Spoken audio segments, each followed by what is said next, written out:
Hi everyone, welcome back.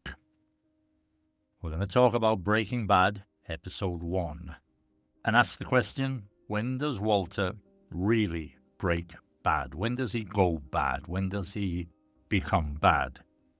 Now, for those of you who don't know, this podcast is to improve your English naturally through stories from history, literature, current affairs, maybe television, movies. So today we're beginning a series on Breaking Bad. It's not going to be a scene-by-scene recap. That's not what we do here. We're asking a question: when does Walter White actually become Heisenberg? And, well, some people say it's obviously when he starts cooking meth. I don't think so, but others say when he kills somebody.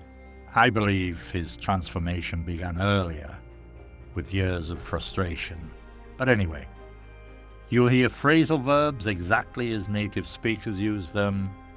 By the end of today's episode, you'll understand expressions like put up with, go along with, end up, hold back, come up with, etc., etc. So here we go. These are expressions, by the way, that native speakers use every single day. The first episode, it opens with Walt, or at this point just a man wearing only his underwear. He's driving an RV through New Mexico, the New Mexico desert. The vehicle crashes. Then we see people in the back, unconscious. And Walt, he records what is a goodbye message for his family. Then he walks into the road. He's holding a gun. We don't know at this point what's happening. And instead of explaining what's happening immediately, the story then jumps back in time to show us how an ordinary chemistry teacher, that's Walt's profession, how he reached this situation. The storytelling technique, in this way, it immediately pulls us in. That's a phrasal verb, to pull someone in. It means to make someone become interested or emotionally involved. You might hear things like, the first 5 minutes really pulled me in, or the mystery pulled the audience in immediately. It's more natural than saying the movie or the film interested me. Native speakers, we would almost always say, it pulled me in. Then we meet Walter White properly. Nothing about him looks extraordinary. He's intelligent, he's polite, he's responsible, but almost every scene quietly tells us something else. Walter, at this point, almost has no control over his own life. He teaches students who don't respect him. After school, he works a second job, washing cars. And in one scene, one of his own students sees him cleaning cars. So imagine how humiliating that must feel for him. And this is where a really useful phrasal verb appears. Walter has been putting up with this life for years. To put up with something is to tolerate something unpleasant. You'll hear people say, I can't put up with this noise anymore.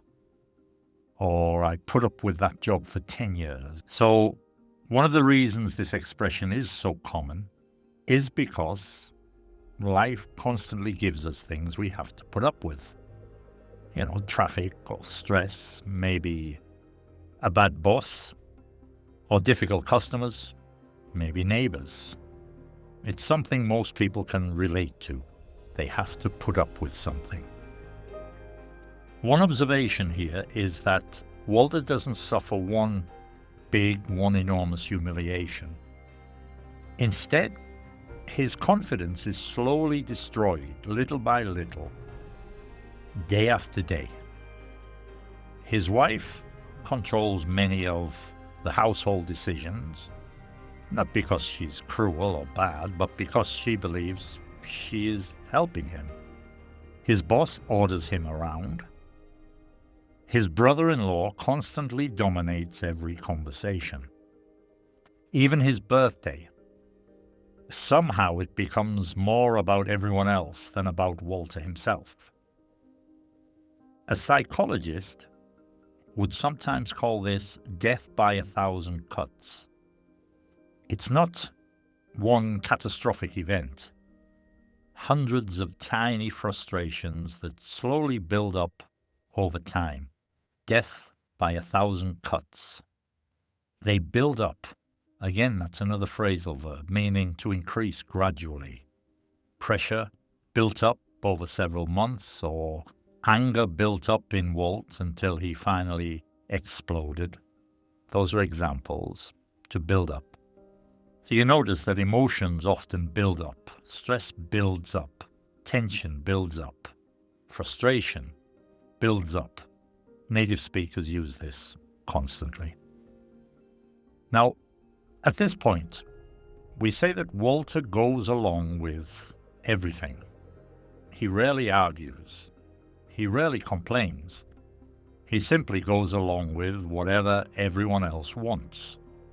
That's a phrasal verb, to go along with. It means to agree with something, even if you don't really want to. You would say, I didn't like the idea, but I went along with it. Everyone else agreed, so she went along with the plan. Again, another expression you hear constantly in British English, to go along with something. So Walter turns 50. He becomes 50. It's his 50th birthday. He turns 50. And he hears news nobody ever wants to hear.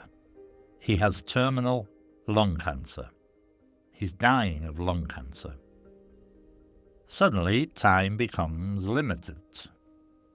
So the argument here, maybe the argument that I'm making here, is that maybe Walter doesn't become a criminal because he discovers meth. He maybe becomes a criminal because for the first time in decades, he stops worrying about what other people think. The fear that had been holding him back, maybe that's just, suddenly disappeared. To hold someone back means to stop someone from doing what they want. Fear held him back. Self-doubt held her back for years, for instance. It's a useful expression. We often talk about things, not people, that hold us back. Fear, money, confidence, past experiences maybe. That's where we're going to stop for this episode. In part 2, Walter makes a decision that changes everything. He tracks an old student, Jesse Pinkman, down. He believes he deserves more from life. There are other phrasal verbs coming along to track down, carry out, etc., etc.